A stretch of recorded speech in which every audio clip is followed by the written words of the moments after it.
वाराणसी में प्रधानमंत्री नरेंद्र मोदी के नामांकन के जरिए बीजेपी ने न सिर्फ शक्ति प्रदर्शन किया बल्कि एनडीए की एकजुटता भी दिखाई।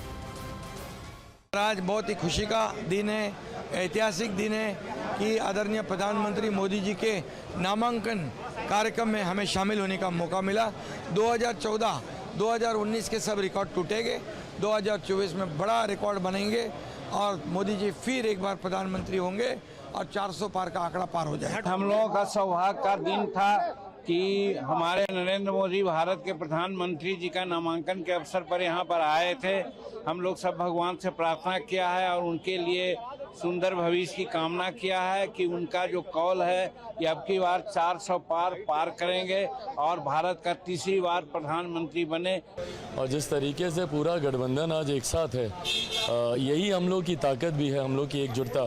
जहाँ एक तरफ बटा हुआ विपक्ष है तो वहीं हम लोग का पूरा अलायंस एक साथ, और यकीनन हम लोग 400 पार के लक्ष्य को पूरा करेंगे। लक्ष्य बड़ा ही रखना चाहिए। बनारस पवित्र पावन भूमि है, पावन, और यहाँ पूजन के बाद नामांकन प्रक्रिया आज प्रधानमंत्री जी ने पूरी की है और हमारे लिए सौभाग्य है कि आज पूरे देश के अलग अलग राज्यों के विभिन्न दलों के जो एनडीए घटक दल के नेता हैं सब लोग इस मौके पे साथ हैं। टीडीपी प्रमुख चंद्रबाबू नायडू और पीएम के नेता ए रामदास ने भी 4 जून को 400 पार के लक्ष्य को हासिल करने का दावा किया। It is a historic day, historic place. We are very happy to associate. For the last 10 years, he brought stability for this country and sustainability. And now he is planning for Vikasit Bharat 2047. All these things are going to happen. We are very confident that he will win by more than 5 lakh votes and will become the Prime Minister of India for the 3rd time. Our alliance will win more than 400 seats. It's confirmed. And it's going to be a huge victory. And India is going to become a superpower under our Honorable Prime Minister and is going to be the 3rd largest economy soon. एक तरफ NDA के नेताओं ने वाराणसी में बतौर सांसद और देश के प्रधानमंत्री के तौर पर नरेंद्र मोदी की हैट्रिक का दावा किया, तो विपक्षी गठबंधन के नेताओं ने सत्ताधारी गठबंधन को 150 पर ही रोक देने का दम भरा। प्रधान सांसद उन्होंने नॉमिनेशन किया है तो कम से कम क्यूटो तो बोले उसको, और हम वाराणसी काशी नहीं बोलते हैं। प्रधान सांसद जी ने क्यूटो में नॉमिनेशन किया है।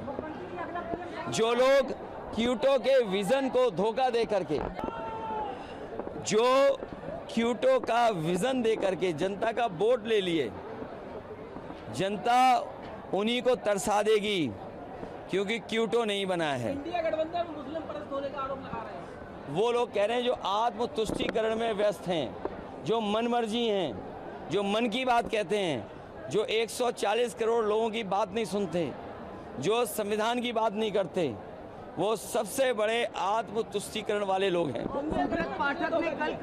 बुंदेलखंड में जिसने धोखा दिया, चिकनी चुपड़ी बातें करने वालों ने धोखा दिया, संविधान को खत्म करने वालों ने धोखा दिया, जिन्होंने मंदिर धुलवाया उसको बुंदेलखंड की जनता धो देगी इस बार।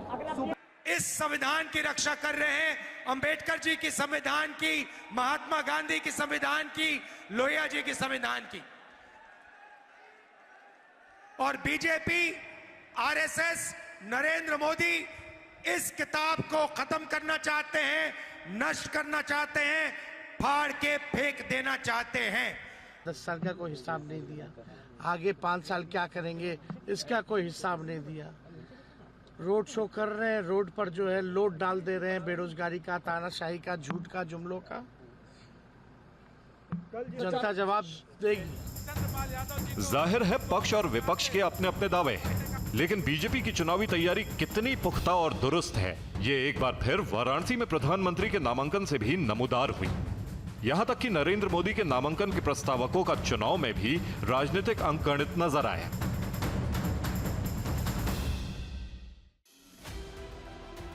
प्रधानमंत्री नरेंद्र मोदी के प्रस्तावकों में पहले थे आचार्य गणेश शास्त्री द्रविड़। इन्होंने ही राम मंदिर की प्राण प्रतिष्ठा का मुहूर्त निकाला था। दूसरे प्रस्तावक थे बैजनाथ पटेल, जो पिछले वर्ग से आते हैं और आरएसएस के पुराने समर्पित कार्यकर्ता हैं।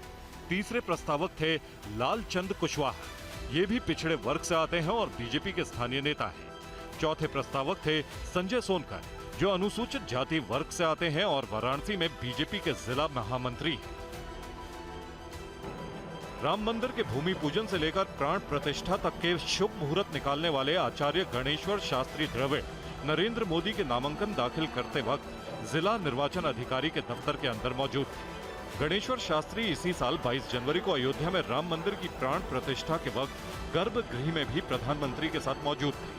ये दो तस्वीरें 2024 के लोकसभा चुनाव में बीजेपी के लिए राम मंदिर की अहमियत साफ बयां करती हैं। इस बार के लोकसभा चुनाव में बीजेपी का नारा है विकास भी और